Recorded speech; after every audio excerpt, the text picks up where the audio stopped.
Mesdames et messieurs, soyez salués où que vous soyez, partout à travers les quatre coins du globe. Alors, très mauvaise nouvelle pour Volodymyr Zelensky et ses alliés de l'OTAN. Ah oui, si ce conflit ne prend pas fin, je vous assure qu'il n'y aura même plus un seul Ukrainien en Ukraine.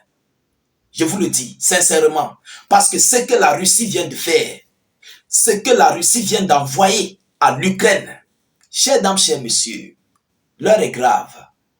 Vous savez, dans tous les conflits, il y a ce qu'on appelle l'échange des prisonniers de guerre.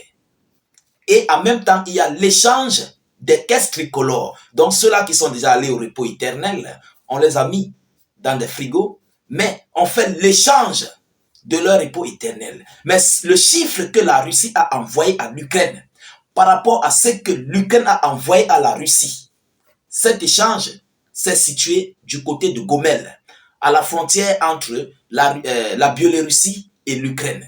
Donc ça s'est passé en territoire biélorusse. Alors, chers dames, chers messieurs, de quoi s'agit-il? Le bilan est lourd, le chiffre est lourd. Je vous prie d'écouter cette vidéoconférence jusqu'à la fin. Vous allez mieux comprendre et vous allez comprendre les vérités. Lorsque les Russes disent on a envoyé 2000 au repos éternel, 1500 au repos éternel, 3000, 1000, ce n'est pas le hasard. Et à titre de rappel, la Russie a envoyé ce lot, mais il y a encore des milliers de repos éternels sont encore sur le territoire russe. Dans des chambres froides. Vous comprenez déjà de quoi je parle. Je ne veux pas employer le terme le terme employé. Vous comprenez? Voilà. Donc, voilà ce qui s'est passé aujourd'hui. Mais le chiffre donné par la Russie est lourd. Alors, ça fait tellement froid au dos que même les alliés de Volodymyr Zelensky, je ne sais pas s'ils parviennent à résister après avoir compris les différents chiffres de troc qui ont existé aujourd'hui. Alors, chers dames, chers messieurs, de quoi s'agit-il? Mais avant de continuer, rassurez-vous de sécuriser la vidéoconférence parce que cette vidéo est très sensible, surtout lorsque nous abordons ce genre de sujet. C'est une vidéo hautement sensible. Vous comprenez? Elle est très sensible, je vous assure. Mettez beaucoup de j'aime, surtout quand ça concerne des repos éternels. Voilà, tous ceux qui ne sont pas encore abonnés à notre chaîne YouTube, cliquez sur le bouton s'abonner juste là en dessous et activez la cloche de notification pour ne plus rater nos prochaines émissions. N'hésitez pas de faire pareillement sur Facebook en cliquant sur le bouton suivre là en dessous et activez la cloche de notification pour ne plus rater nos prochaines émissions. C'est très important. Laissez suffisamment de commentaires. Si vous n'avez rien à écrire, mettez des cœurs en commentaire, des étoiles en commentaire. C'est très important. Chers dames, chers messieurs, qu'est-ce qu'on nous dit? La Russie et l'Ukraine ont échangé les repos éternels, donc les caisses tricolores des repos éternels, selon la formule 503 contre 42. La Russie a transféré 503 caisses tricolores à l'Ukraine. L'Ukraine, comme ils n'ont pas assez de caisses tricolores, ils n'ont pas assez de repos éternels des Russes, ils ont transféré 42. Donc, c'est le jour et la nuit. Et en passant, ce n'est pas tout.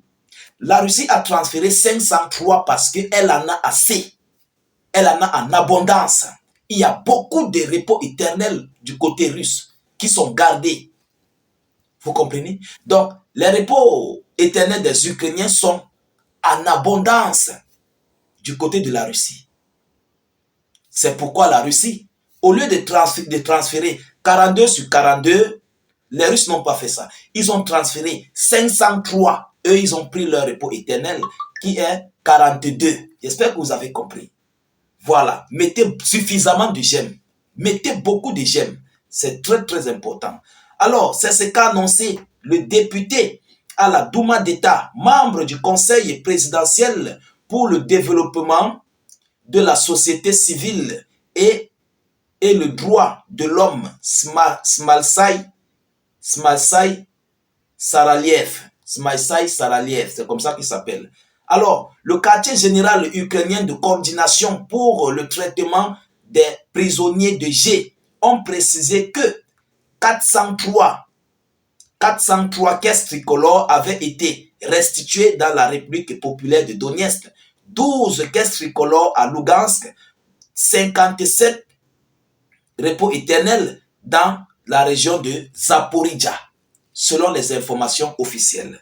Alors, l'échange a eu lieu en Biélorussie, à la frontière avec l'Ukraine, dans la région de Gomel, à Gomel. C'est là-bas, donc, la Biélorussie était là pour des échanges. Et c'est là-bas que ça s'effectue dorénavant. Ce n'est pas la première fois. En cette année, nous assistons à la 4e ou 5e fois des échanges des caisses tricolores. Ah oui, cette année seulement.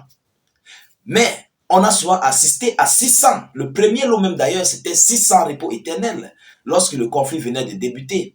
Il y avait 600 repos éternels, après 500, je pense, 400, après 500 encore, ou bien, parce que les Russes envoient en série de 500, 500. Mais leur chiffre le plus record était de 600, le premier chiffre de transit, de troc. Vous comprenez? Mais ce tour-ci, on parle encore de 503 contre 42. Vous comprenez que c'est le jour et la nuit. C'est pourquoi j'ai dit au départ de cette vidéoconférence, si ce conflit ne prend pas fin, je crois qu'il n'y aura même plus un seul Ukrainien en Ukraine. Il n'y aura plus. Ce sont les poulets qu'on va voir, ou bien les porcs, ou bien les animaux, à la place des êtres humains, à la place des êtres vivants. Au lieu de voir les hommes, on va plutôt voir des animaux, des chèvres, des moutons, à la place des êtres vivants. Parce qu'il n'y aura plus personne en fait. Il n'y aura plus d'Ukrainiens. Chers dames, chers messieurs, c'est une triste nouvelle, mais qui est très réelle. C'est la réalité de ce qui se passe, de ce qui s'est passé aujourd'hui entre l'Ukraine et la Fédération de Russie. Pendant ce temps, les alliés de Volodymyr Zelensky ne veulent pas du tout s'arrêter. Ils ne veulent pas baisser les bras. Ils ne veulent pas comprendre que ce conflit a déjà envoyé tellement de personnes au repos éternel. Au contraire, ils ne font qu'amplifier. Ils ne font qu'amplifier, ils ne font qu'ajouter la chose. Et les repos éternels continuent de surgir. Alors, pour les Russes, que faire? Est-ce que les Russes doivent laisser les Ukrainiens venir les envahir? Je crois que non. Est-ce que les Ukrainiens aussi doivent laisser les Russes les envahir? Je crois que non. Alors, c'est là donc qu'il y a le bras de fer. Et dans ce bras de fer, qui est perdant? C'est l'Ukraine et ses alliés qui sont des perdants dans cette affaire. Parce que leur matériel est plus détruit sur le front. Leurs repos éternels sont plus nombreux sur le front. Vous comprenez?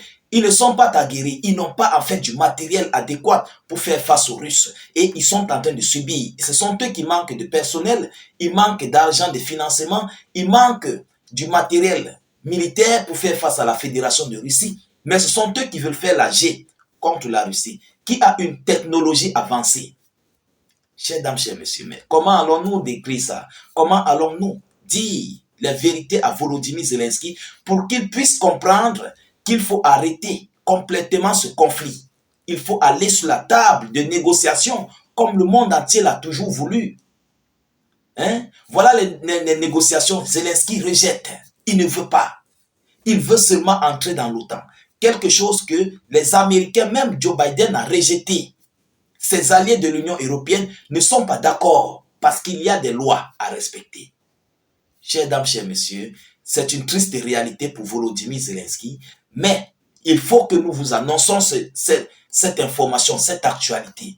C'est notre devoir de vous éclaircir, de vous dire ce qui se passe réellement dans ce conflit russo-ukrainien.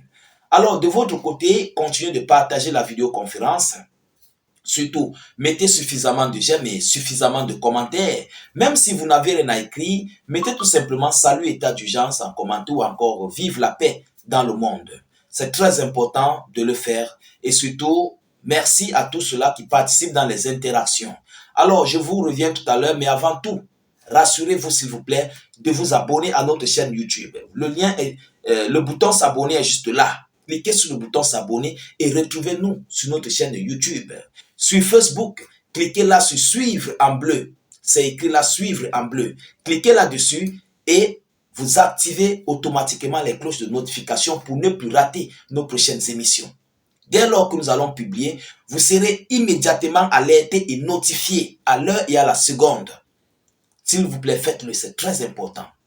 Vous comprenez? C'est très très important. Donc, Voilà ce que j'avais à vous annoncer dans cette vidéoconférence.